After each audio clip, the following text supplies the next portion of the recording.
बहुत स्वागत व्यूअर्स, आप देख रहे हैं आपका प्रोग्राम कहानी कुर्सी की। ब्रेक से पहले मैंने आपको कहा था एक बहुत बड़ी खबर दिखाने जा रहा हूं। आपकी पार्लियामेंट के अंदर किन किन लोगों की पैरवी होती है, जरा एक भी सुन लीजिए आप। कांग्रेस पार्टी के सांसद हैं पूर्व मुख्यमंत्री पंजाब के चरणजीत सिंह चन्नी, और ये चरणजीत सिंह चन्नी जी अपने पार्लियामेंट की स्पीच में खड़े होकर के कह रहे हैं कि 20 लाख लोगों ने जिसको चुना उसको एनएसए लगा के अंदर कर दिया, वो अपने क्षेत्र के लोगों की बात इस पार्लियामेंट के अंदर नहीं रख सकता। किसकी बात कर रहे थे ये आप जानते हैं? चरणजीत सिंह चन्नी किसको लाना चाहते हैं पार्लियामेंट में, किसको चाहते हैं कि जेल से बाहर छोड़ा जाए, जानते हैं? अमृतपाल सिंह। कौन अमृतपाल सिंह? खालिस्तानी, जो खुलकर खालिस्तानी भेष बनाकर घूम रहा था पंजाब के अंदर, जिसको पंजाब और दिल्ली की पुलिस ने मिलकर पकड़ा है। वहां की दोनों एजेंसियां लगी तब वो पकड़ में आए, फरार था। खुलकर खालिस्तान का प्रोपेगेंडा करता है जो वो अमृतपाल सिंह, जिसके ऊपर एनएसए लगाकर उसे असम की जेल में डाला हुआ है, उसकी पैरवी कर रहे हैं सांसद। सुनिए जरा। इमरजेंसी ये भी है कि 20 लाख लोगों द्वारा पंजाब में मेंबर पार्लियामेंट चुना गया और वो एनएसए लगाकर अंदर रखा हुआ है। फ्रीडम ऑफ स्पीच, उसकी कंस्टिट्यूएंसी के लोगों की बात यहां नहीं रख पा रहे, ये भी इमरजेंसी है। फ्रीडम ऑफ स्पीच खालिस्तानी की, freedom of speech Amritpal Singh की, उसकी पैरवी कर रहे हैं चरणजीत सिंह चन्नी। ये प्रदेश के मुखिया थे, एस चीफ मिनिस्टर। ये नहीं जानते कि खालिस्तानियों के साथ क्या बर्ताव इनकी सरकार को करना चाहिए, और कर रही है सरकार। सरकारें खालिस्तान पर सॉफ्ट होंगी, और आप जब सांसद बन जाएंगे तब आप सिर्फ राजनीति देखेंगे अपनी, और कह रहे हैं कि उसकी फ्रीडम ऑफ स्पीच का क्या हुआ? अमृतपाल सिंह की फ्रीडम ऑफ स्पीच इनको याद आ रही है। गजब है। अवधेश जी देखिए, ये लगभग पंजाब में वही स्थिति पैदा हो रही है जब भिंडरा वाले को संत कहा गया था। इंदिरा का पंजाब का जो आतंकवाद और अलगाववाद था, उस समय अकालियों से मुकाबला करने के लिए प्रधानमंत्री श्रीमती इंदिरा गांधी ने संत भिंडरा वाले को आगे बढ़ाया था। कांग्रेस अपनी पराजय से इस स्थिति में पहुंच गई है और इस प्रकार के लोग संसद में आए हैं। अगर अमृतपाल सिंह का इस देश में समर्थन हो सकता है तो फिर आप सोच लीजिए किस दिशा में यह देश जा रहा है। अमृतपाल सिंह के बारे में बिल्कुल आईबी के पास रिपोर्ट थी, हम आप सब जानते थे वो क्या कर रहा था दुबई से आने के बाद। इस समय वो किस मामले में जेल में बंद है, पूरा भारत देश जानता है। क्या कांग्रेस की यही नीति है इस देश में कि फिर से पंजाब में उसी प्रकार की भयावह स्थिति खड़ी हो?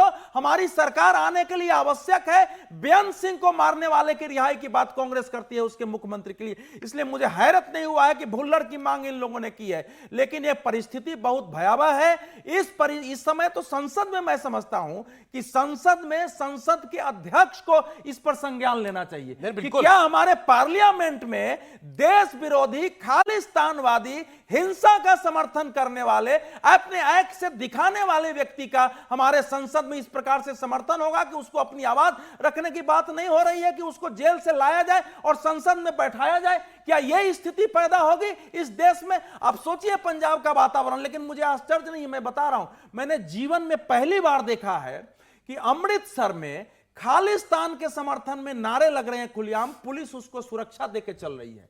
ये वहां के दृश्य हमने देखे हैं और जिले जिले में यह स्थिति पैदा हो रही है। तो ये बता रहा है कि इस समय पंजाब किस दिशा में जा रहा है। लेकिन ये ऐसा एक्शन है जैसे पिछले दौर में अभी हर्षवर्धन जी कह रहे थे, शर्म नहीं आती इनको? नहीं, शर्म नहीं आएगी। ये वो कहते हैं जिन्होंने हमने अपने नेताओं को की शहादत दी है। भाई शहादत दी है, और कांग्रेस के लोग बेअंत सिंह के बेटे को जिताने में लगे हुए थे। स्थानीय अकाली, भाजपा और आम आदमी पार्टी के नेताओं ने आरोप लगाया है कि उसके जिताने में कांग्रेस पार्टी लगी हुई थी जिसने इंदिरा गांधी की हत्या की है। यह है वहां के अखबार देख लीजिए आप, यह सच्चाई वहां की दिख रही है। तो ये सिर्फ इसलिए कि कांग्रेस अभी वहां थोड़ी डाउन हो गई, आम आदमी पार्टी की सरकार बन गई, तो अब इनको वो उस एलिमेंट का भी सहारा मिल जाए जो वहां का रेडिकल एलिमेंट है, उसका भी वोट मिल जाए, तो हम खालिस्तानियों की भी पैरवी करेंगे और इस पर जवाब देंगे राहुल गांधी। टूल किट्स वाला एक लाइन, टूल किट्स वाला मामला भी है। इस देश में मैं किसी का नाम नहीं लूंगा, कि नरेंद्र मोदी विरोधी जो टूलकिट्स दुनिया भर में बनते हैं उसमें सिख सेपरेटिस्टों की बहुत बड़ी भूमिका है। और उस भूमिका से इस देश में जिस पार्टी का समर्थन बढ़ता है वो हम आप सब जानते हैं। तो ये एक बड़ी लॉबी है। इसीलिए मैं आपके टीवी पर भी बोला हूं कि इस समय हमारे देश के विपक्ष के नेता के जो दुनिया भर के इस प्रकार से अल्ट्रा लोग जो सलाहकार रणनीतिकार हैं, वो उसके कारण जो इस देश में रणनीति बन रही है और जो तेवर दिख रहा है उसका एक ये प्रमाण है। जी हर्षवर्धन जी। देखिए, मुझे लगता है कि केपीएस गिल साहब का बयान याद करना चाहिए सबसे पहले। जब आम आदमी पार्टी पंजाब की राजनीति में गई, बाकायदा एक फिल्म बनवाई गई उड़ता पंजाब। पंजाब को गन और ड्रग्स उसको लेकर म्यूजिक एल्बम कनाडा से लेके पंजाब के और देश के हिस्सों में रिलीज करवाए गए। बाकायदा एक तंत्र आया जिसने वहाँ के नौजवानों की टी शर्ट बदल दी, पीछे भिंडरा वाला दिखने लगा। फिर कृषि कानून विरोधी आंदोलन आया, उसमें बाकायदा, और रवनीत सिंह बिट्टू तब कांग्रेस में हुआ करते थे, उनके साथ दुर्व्यवहार करने की कोशिश हुई। और बाद में सिद्धू मूसेवाला मर गया तो उसमें भी पता चला कि बहुत सी ऐसी ताकतें थी। अमृतपाल जो पहले कनाडा में खाने कमाने के लिए गया था, एक दूसरे तरह का नौजवान था जो आज की लाइफस्टाइल होती है उसको जी रहा था, अचानक वो एक दिन बदल गया और वो केशधारी सिख बन गया और वो चला आया। और उसके बाद जिस तरह से उसने थाने में जो किया था, जो गुरु ग्रंथ साहिब माथे पर रखकर और भीड़ लेकर थाने पर हमला किया था, उस दिन वो बड़ी आहट थी। उसके बाद सरकार ने कोशिश की, उसकी गिरफ्तारी हुई, पंजाब सरकार के साथ गृह मंत्रालय ने एक साथ कोऑर्डिनेट किया और अब वो असम की जेल में है। जब वो पर्चा भर रहा था तब शायद इस देश के राजनीतिक दलों को उस लड़ाई को लड़ना चाहिए था, जिसमें मैं बहुत शर्मिंदगी के साथ कह रहा हूं कि इस देश के सारे राजनीतिक दल लड़ाई हार गए, क्योंकि उनको ये लग रहा था कि अभी तो हमें नरेंद्र मोदी को हराना है, भारतीय जनता पार्टी को घुसने नहीं देना है। इस चुनाव में भारतीय जनता पार्टी का मत प्रतिशत अब तक का रिकॉर्ड है। आम आदमी पार्टी और कांग्रेस के बीच की लड़ाई उस खालिस्तानी सेंटीमेंट को लेने में यहां तक चली जाएगी, इसकी कल्पना नहीं थी कि आज चरणजीत सिंह चन्नी जो पूर्व मुख्यमंत्री रहे हैं, आज वो सदन में इस तरह के जो मतलब देशद्रोही कहना चाहिए था। कमाल की बात यह है कि हम उसको माननीय सांसद कहने को मजबूर हैं। कमाल की बात यह है कि वो उसको न्यायालय से कहा जाता है कि चाहे वो रशीद इंजीनियर हो, चाहे अमृतपाल हो। पहले हमारा लोकतंत्र भी कई बार हम कहते हैं ना, यहीं जाकर मुझे लगता है कि ओवर डेमोक्रेसी का शिकार है। जो सीधे सीधे राष्ट्र विरोधी हरकत में शामिल है, उसको आप चुनाव लड़ने की प्रक्रिया का हिस्सा कैसे बनने दे सकते हैं? अगर वो उस विचार को छोड़े, कमाल की बात यह है कि अमृतपाल की मां ने कहा कि नहीं उसको गलत तरीके से लिया, तो अमृतपाल ने बयान का स्पष्टीकरण दिया कि मेरी मां, और अगर पंथ में चुनना पड़ा तो मैं वो चुनूंगा, मेरी मां को समझ नहीं है। तो अगर इस तरह की कट्टर धारणाएं बन रही हैं, पूरे किसान आंदोलन ने उसको बहुत गलत तरीके से आगे बढ़ाया है इस राजनीति ने। और मैं कह रहा हूं देश के लोगों को देखना चाहिए, पंजाब के लोग भी समझे, बहुत ज्वालामुखी है। फिलहाल तो जो लोकसभा अध्यक्ष हैं वो इसका संज्ञान लें, इनकी पार्टी अपनी ये क्लैरिफाई करे क्या वो चरणजीत सिंह चन्नी के बयान जिसमें वो अमृतपाल सिंह की पैरवी कर रहे हैं उससे सहमत है। और मैं तो सर ये सोच के डर रहा हूं, ये आदमी तो चीफ मिनिस्टर रहा है, जो आदमी एक खालिस्तानी की पैरवी कर सकता है वो बतौर चीफ मिनिस्टर कैसा रहा होगा, ये आप सोचिए पंजाब जैसे स्टेट के अंदर। मेरे को हैरानी चीफ मिनिस्टर होने से ज़्यादा इस बात पे है कि खालिस्तान मूवमेंट का या जो भी रेडिकल एलिमेंट्स रहे हैं उसका सबसे बड़ा नुकसान जो है कांग्रेस पार्टी को उठाना पड़ा है। इंदिरा गांधी जी की जो हत्या है, या रवनीत बिट्टू के जो ग्रैंड पेरेंट्स बीरेन सिंह साहब, उनकी जिस तरह से वहाँ पर असैसिनेशन हुआ, हालांकि मैं उसको अपना भी दुर्भाग्य मानता हूँ कि जिस दिन उनका असैसिनेशन हुआ था उस दिन मैंने उनका इंटरव्यू किया था सुबह। अच्छा। और वो गाड़ी जिसमें वो मारे गए थे, जब मैं इंटरव्यू करके निकला था तो वो लाउंज में सीएम उस पे ऑफिस में खड़ी हुई थी, तो मुझे वो घटना भी ध्यान है। तो कांग्रेस ने तो बहुत बड़ा नुकसान उठाया, बहुत बड़ा हर्जाना देना पड़ा, और बहुत सारे लोग हैं। उसके बाद कांग्रेस के नेता भी और पूर्व मुख्यमंत्री जिसका आप जिक्र कर रहे हैं, वो खालिस्तान पर बात करें, इसको रेडिकलाइजेशन पर एक मतलब पार्टी के हिसाब से या कोई पॉलिटिकल इंटरेस्ट के साथ काम नहीं करना चाहिए। और पंजाब के वो है तो पंजाब का तो ध्यान रखें। वो खालिस्तान सिर्फ अपने वोट का ख्याल है, इतनी बेशर्मी से ये बातें की गई है, तो इसलिए मैं कह रहा हूं, और कांग्रेस को भी कह रहा हूं थोड़ा साफ साफ बोलिए। वोट वगैरह का कोई ख्याल नहीं है, सबको लग रहा है कि भारतीय जनता पार्टी पंजाब में कहीं ना आ जाए, वो इसके लिए कुछ भी करने को तैयार है। पीएम को फ्लाईओवर पर सारे सिक्योरिटी प्रोटोकॉल से अलग जान का जोखिम था। अभी हमने देखा अमेरिका में ट्रंप के ऊपर गोली चली, और उसके बावजूद इस तरह की बातें करते हैं और मजाक करते हुए कहते हैं। एक सिख ने कहा ही था कि जैसे इंदिरा का जो हर्ष हुआ था, मोदी का भी कर देंगे, क्या कर लेंगे। अभी आगे देखिए क्या हुआ पार्लियामेंट में। राहुल जी जो है हमेशा जिक्र करते हैं इंदिरा गांधी की असैसिनेशन का, तो उनको तो जवाब सवाल देना पूछना चाहिए चाहिए, इस पर बिल्कुल। जवाब अच्छा, देना चाहिए। अभी बेन सिंह जी का जिक्र हुआ, बेन सिंह जी की हत्या का भी हवाला दिया गया पार्लियामेंट के अंदर, उस पर हंगामा हो गया और चरणजीत सिंह चन्नी ने रवनीत बिट्टू जो सांसद हैं, बेन सिंह के पोते हैं, उन पर अटैक करने के लिए बेन सिंह का नाम लिया और चन्नी ने कहा कि बेन सिंह शहीद जरूर हुए थे लेकिन उनकी मौत तब हुई थी जब उनके पोते बिट्टू ने कांग्रेस छोड़ी। इस पर रवनीत बिट्टू ने पलटवार किया। ये नहीं कि मुझे तंग करते रहे। माननीय सदस्य सुनील तत्पड़े माननीय जी, चेयरमैन जी, मैं आपसे निवेदन करना चाहता हूँ कि इन्होंने आप मेरा नाम लिया। मेरे दादाजी सरदार बेअंत सिंह जी, उन्होंने कुर्बानी देश के लिए दी, कांग्रेस के लिए नहीं दी, देश के लिए दी। और ये इस चन्नी की ये अपनी जायदाद पूछे इनको, ये आप गरीबी की बात कर रहे हैं। अगर सारे पंजाब से सबसे अमीर आदमी ये ना हो और सबसे करप्ट ना हो, मैं अपना नाम बदल दूंगा। हजारों करोड़ का मालिक ये चरणजीत चन्नी है। और ये गोरा किसको कह रहे हैं? मैं माननीय सदस्य से सोनिया आग्रह गांधी कर जी, रही हूँ, वो व्यक्तिगत कहाँ के हैं ये कोई पहले विषय यहाँ न बताएं। रखें। भाई सोनिया गांधी जी कहाँ के हैं? ये सबसे मीटू में, ये सारे केसों में ये सबसे करप्ट ये। मैं इन्होंने तो सारे पर्दे फाड़ दिए बिल्कुल। चन्नी जी के, बिट्टू जी ने। देखिए, बिट्टू ने आज चन्नी पर हमला जरूर बोला, लेकिन चन्नी का जो बयान आया है, इसके पहले जब सिमरनजीत सिंह मान संगरूर से जीते थे उपचुनाव, तब भी इनका बयान देखना चाहिए। उनकी जीत का समर्थन किया था चन्नी ने, और चन्नी ने कहा था ये लोकतंत्र की जीत है। जब सिमरन सिंह मान की जीत को संगरूर से जब ये आहट मानी जा रही थी कि वो भी खलिस्तान समर्थक है और उनकी जीत को एक संकट के रूप में देखा जा रहा था, तब यह चरणजीत सिंह चन्नी थे जिन्होंने कहा था कि ये लोकतंत्र की जीत है। मुझे लगता है आज एक सांसद के रूप में, अगर जालंधर के सांसद है, उन्होंने अगर संसद में भवन में संसद की कार्रवाई में ये बयान दिया है, तो राहुल गांधी विपक्ष के नेता भी है और कांग्रेस के नेता भी है। मल्लिकार्जुन खड़गे तो कांग्रेस के अध्यक्ष है, मल्लिकार्जुन खड़गे भी इस बात का जवाब दे, राहुल गांधी भी इस बात का जवाब दे। क्या जो चरणजीत सिंह चन्नी ने कहा है लोकसभा के अंदर, क्या कांग्रेस पार्टी इसका समर्थन करती है? क्या यही कांग्रेस की अब नीति होने वाली है पंजाब को लेकर कि जो अलगाववादी है, जो आतंकवादी नेटवर्क से जुड़े हुए लोग हैं, उनके साथ कांग्रेस खड़ी होने वाली है? मुझे लगता है बहुत गंभीर मामला है। गृह मंत्रालय को भी देखना चाहिए, लोकसभा स्पीकर को देखना चाहिए और चन्नी से इस मामले में कांग्रेस का स्पष्टीकरण जवाब आना चाहिए। सर ये सब बकवासबाजी नहीं, केवल स्पष्टीकरण हो गया, ऐसे व्यक्ति के खिलाफ कार्रवाई होगी। मैं कह रहा हूं, पहले देखिए, ये चन्नी पर बताता कहा। है कि सोनिया गांधी परिवार कि उसकी प्राथमिकता या उसके किसके प्रति उसका लगाव हो सकता है। कैप्टन अमरिंदर सिंह ने, आपको अगर उनके टीवी का इंटरव्यू खोलेंगे तो ऐसे भले क्लियर नहीं कहा, उन्होंने कहा कि जब इस प्रकार के लोग कांग्रेस में खड़े हुए, मैं सोनिया गांधी को कहा कि पंजाब पहले से यहां 70,000 लोग मारे जा चुके हैं, पंजाब जो है हमारा सीमा का स्टेट है, यहां समस्याएं हैं, यहां इस प्रकार के लोगों को पार्टी में खड़ी मत करिए। उसके बाद सोनिया गांधी नहीं मानी, उन्होंने कहा कि क्या मैं रिजाइन कर दूं कांग्रेस से। कैप्टन अमरिंदर सिंह बोलते हैं कि उन्होंने कहा कि आप जो है यू आर फ्री। तो कैप्टन अमरिंदर सिंह ने इसी के विरुद्ध लड़ाई लड़ी थी कि इस प्रकार के लोगों को कांग्रेस में महत्व मिल रहा है। कैप्टन अमरिंदर सिंह अच्छे हैं बुरे हैं, राष्ट्रवादी थे, पूर्व सैनिक थे, जो बोलते थे वो डंके की चोट पर बोलते थे।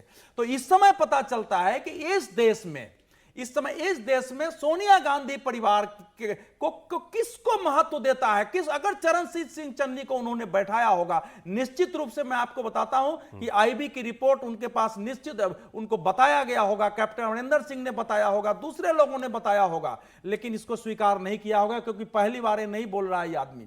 तो ये एक ऐसी विषय, कांग्रेस के इस राष्ट्र के प्रति उसके निष्ठा के पहचान का प्रश्न है। इस समय राष्ट्र की एकता अखंडता के प्रति निष्ठा के पहचान का है। क्या चरणजीत सिंह चन्नी के विरुद्ध कांग्रेस एक्शन लेने के लिए तैयार है? केवल यह बयान देना कि पार्टी उनसे सहमत नहीं है, उससे देश सहमत नहीं होगा। और पंजाब के लोगों ने इस देश की रक्षा में अपने खून बहाए हैं, हजारों सिखों ने बलिदान दिए हैं, वो कभी देश विरोधी नहीं हो सकते। आप मांग कर रहे हैं कांग्रेस इन पर एक्शन ले? बिल्कुल, कांग्रेस को एक्शन लेना चाहिए। सरकार तो ले ही, कांग्रेस के लिए परीक्षा की घड़ी है। ऐसा आपको मुमकिन लगता है? नहीं, मुझे तो मुमकिन की बात नहीं है, लेकिन मैं कह रहा हूँ सबसे पहले सवाल कांग्रेस लीडरशिप को चरणजीत सिंह चन्नी से करना चाहिए कि भाई आपने ये बात क्यों रखी है और कांग्रेस का क्या स्टैंड है, इसको स्पष्ट करना चाहिए। एक्शन की बात तो पहले सवाल तो करें उनसे और फिर स्टैंड ले कि क्या एक्शन लेना चाहिए या नहीं लेना चाहिए, उनको तय करना है, लेकिन सवाल तो पूछना चाहिए। और अगर कांग्रेस क्यों प्यार आया कांग्रेस लीडरशिप चन्नी को प्यार क्यों आया होगा अमृतपाल पे? अब वो उनके अपने कारण रहे होंगे, बहुत सारे कारण सबके अपने अपने रहते हैं कि क्यों कारण रहे, लेकिन मैं इसको स्वीकार नहीं करता और कांग्रेस लीडरशिप से ये उम्मीद करता हूँ जिसका सबसे ज़्यादा नुकसान हुआ खालिस्तान मूवमेंट से, उसको अपने लीडर से पूछना चाहिए, अपने एमपी से पूछना चाहिए कि भाई ये बयान क्यों दिया गया है, क्या इस तरह की बात है। और कांग्रेस को खुद सफाई देनी चाहिए कि राहुल जी आए और हाउस में बोले कि हमने बात की है चंद्रजी साहब से और इस पर ये हमारी राय है, वो सब कम से कम होना चाहिए। मैं और चन्नी के बारे में, चन्नी माफ कीजिएगा, अमृतपाल के बारे में मैंने इंटरव्यू किया है इस आदमी को, मैं मिला हूं उस आदमी से, मतलब मैं उसके साथ कम से कम 1-1.5 घंटा रहा हूं, जिसे क्लासिकल केस ऑफ सेपरेटिस्ट आप बोलते हो ना, वो है। कहीं इफ बट नहीं है उसके अंदर, उसे खालिस्तान चाहिए, अलग देश चाहिए। वो सिखों के लिए एक अलग पंजाब सूबा नहीं, एक अलग पंजाब देश चाहता है। ये उसकी आइडियोलॉजी है जिसे वो मानता है। वो भिंडरा वाले को सेंट मानता है, संत मानता है। तो वो आदमी खुलकर है जो है, और इसीलिए उसको पकड़कर उस पर रहने से लगाया गया था। उसकी पैरवी कर रहे हैं ये, और पार्लियामेंट के अंदर पैरवी कर रहे हैं। लेकिन अब हमारी पॉलिटिकल सोचिए जरा, वो आदमी छूट जाएगा। रिफॉर्म पर भी काम करना चाहिए कि भाई इस तरह के लोग आ जाएंगे, तो इस पर भी तो कुछ काम होना कुछ चाहिए। भी हो रहा है, असली बात है, एक खालिस्तानी जो है, जिसको पुलिस एनएसए राष्ट्रीय सुरक्षा अधिनियम लगाती है, जिसके ऊपर नेशनल सिक्योरिटी एक्ट लगाती है, जो देश के लिए खतरा है, वो हमारा पार्लियामेंटेरियन हो जाता है।